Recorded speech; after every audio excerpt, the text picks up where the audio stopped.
Maranatha, Tuhan Yesus segera datang. Saya Wanda Dumais dari Sydney, Australia. Dan saudara, pada saat ini saya ingin bersama-sama bersaat teduh dengan Anda dalam saat teduh singkat bersama dengan Wanda Dumais. Saudara yang dikasihi Tuhan, pagi ini saya ingin bicara mengenai Yerusalem. Yerusalem ini adalah kota yang sangat khusus sekali. Mengapa? Karena Yerusalem ini setidaknya sudah 2 kali dihancurkan. Kemudian kota Yerusalem ini ditawan musuh selama 23 kali. Yerusalem diserang oleh musuh selama 52 kali. Dan Yerusalem ini dikalahkan selama 44 kali. Jadi kota Yerusalem ini merupakan kota yang sangat khusus. Sampai sekarang kota Yerusalem ini menjadi kota yang disengketakan oleh banyak bangsa, ya. Saudara yang dikasihi Tuhan, saya tunjukkan di sini bahwa saat ini sebenarnya Yerusalem ini terbagi 2, begitu ya. Yerusalem bagian barat itu dikuasai oleh Israel, dan Yerusalem bagian timur itu dikuasai oleh Jordan atau Jordania, menjadi bagian wilayah dari West Bank. Nah, bagian timur Yerusalem sebenarnya adalah daerah-daerah yang menjadi situs sejarah yang kita kenal di dalam Alkitab, ya. Ada Temple Mount di sana. Lalu dekat dengan itu ada kota Bethlehem, Hebron, dan sebagainya. Nah, saya mau tunjukkan yang berkaitan dengan kota Yerusalem ini. Bahwa di Yerusalem ini ada pintu-pintu gerbang yang sebenarnya mengelilingi Yerusalem. Jadi kota ini adalah kota yang berkubu. Kalau kita melihat daerah yang saat ini menjadi penguasaan oleh orang Israel, maka orang Israel hanya bisa mengakses Yerusalem melalui apa yang disebut dengan dung gate ini. Dung ini artinya sebenarnya kotoran hewan, begitu ya. Jadi masuk melalui pintu gerbang ini, lalu mengakses Temple Mount ini ya. Nah, ada satu pintu. Jadi di sini ada pintu-pintu. Saya mau tunjukkan ada di sini Lion Gate di sini, karena kota Yerusalem ini adalah kota yang berkubu. Maka untuk mengakses kota ini perlu masuk melalui pintu-pintu gerbang. Jadi ada pintu gerbang Lions di sini. Kemudian ada yang namanya Sheep Gate atau Flower Gate di sini. Nah, ini merupakan bagian dari wilayah orang Muslim gitu. Lalu ada namanya Damascus Gate, ya. Kemudian ada New Gate di mana orang Kristen mempunyai kekuasaan atas wilayah tersebut. Ada Jaffa Gate di sini untuk mengakses ke Temple Mount juga, gitu ya. Di sini adalah sisa-sisa bait Allah berada. Lalu kemudian untuk mengakses kota Daud bisa melalui Sion Gate. Di sini ada Mount Sion. Ini kota Daud yang terkenal. Nah, saudara yang kekasih, jadi yang tersisa sekarang di Yerusalem yang menjadi penguasaan orang-orang Yahudi adalah tembok ini. Tembok ini disebut dengan Western Wall karena di bagian sebelah barat. Ya, inilah tembok yang tersisa sekarang ini di mana orang Israel berdoa kepada Allah dan mereka mempercayai bahwa karena tembok ini tersisa dari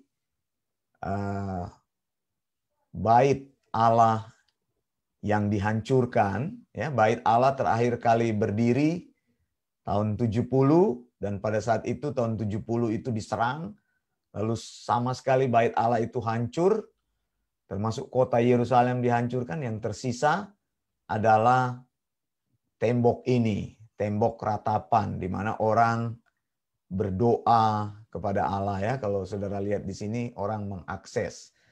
Nah, ini satu-satunya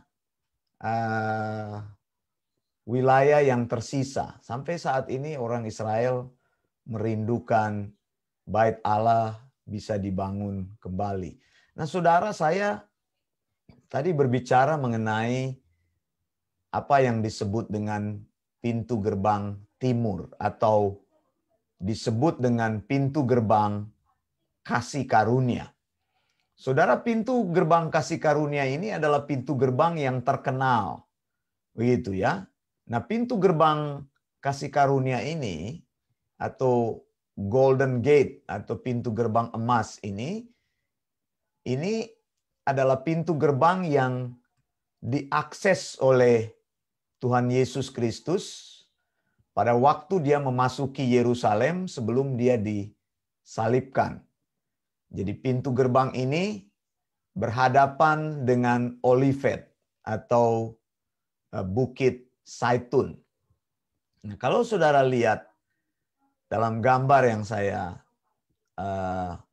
tampilkan, pintu gerbang ini sudah disil, begitu. Jadi sudah ditembok mati. Dan pintu gerbang ini ditembok mati oleh penguasa Ottoman, yaitu Kaisar Sulaiman dari Turki. Karena pada waktu perang Arab Israel, maka Yerusalem jatuh di tangan penguasaan orang Muslim, begitu ya. Nah, pintu ini pada waktu itu sebelumnya ditutup saja. Kemudian terjadi perang salib, ya, tahun 800-an, pintu ini sempat dibuka. Tapi kemudian tahun 1000 kembali lagi terjadi peperangan dan Yerusalem jatuh lagi ke tangan orang Muslim, lalu pintu ini akhirnya ditutup, kemudian dalam penguasaan Kaisar Ottoman Sulaiman tadi, pintu ini ditutup selamanya. Di sini, saudara, ada pekuburan orang-orang Muslim ini, dibangun di depan pintu tersebut. Sebenarnya kalau kita lihat pintu ini adalah pintu yang mengakses langsung kepada bait Allah. Di sebelah sini kalau kita lihat adalah Bukit Zaitun dan pintu ini disebut Golden Gate karena berada di sebelah timur. Kalau matahari bersinar, maka sinarnya akan jatuh mengenai wilayah ini atau daerah ini, pintu ini, maka berkilau-kilauan seperti emas. Nah, saudara yang dikasih Tuhan, sebenarnya di dalam Yehezkiel 44, ayat 1-3 atau ayat 2 katakanlah, misalnya saya baca Yehezkiel 44 ayat 1 dikatakan seperti ini, bahwa firman Tuhan berkata, kemudian ia membawa aku kembali ke pintu gerbang luar dari tempat kudus yang menghadap ke timur. Pintu gerbang ini tertutup. Nah, saudara yang dikasihi Tuhan, lalu ayat 2, lalu Tuhan berfirman kepadaku, pintu gerbang ini harus tetap tertutup, jangan dibuka, dan jangan seorang pun masuk dari situ. Sebab Tuhan Allah Israel sudah masuk melaluinya karena pintu gerbang itu harus tertutup. Jadi menurut Alkitab, setelah Yesus memasuki pintu gerbang tersebut pada Palm Sunday, yaitu tanggal 10 Nisan, sebelum Yesus disalibkan, ya, pada tanggal 14 Nisan, menurut Alkitab, karena Tuhan sudah memasukinya, pintu ini tertutup.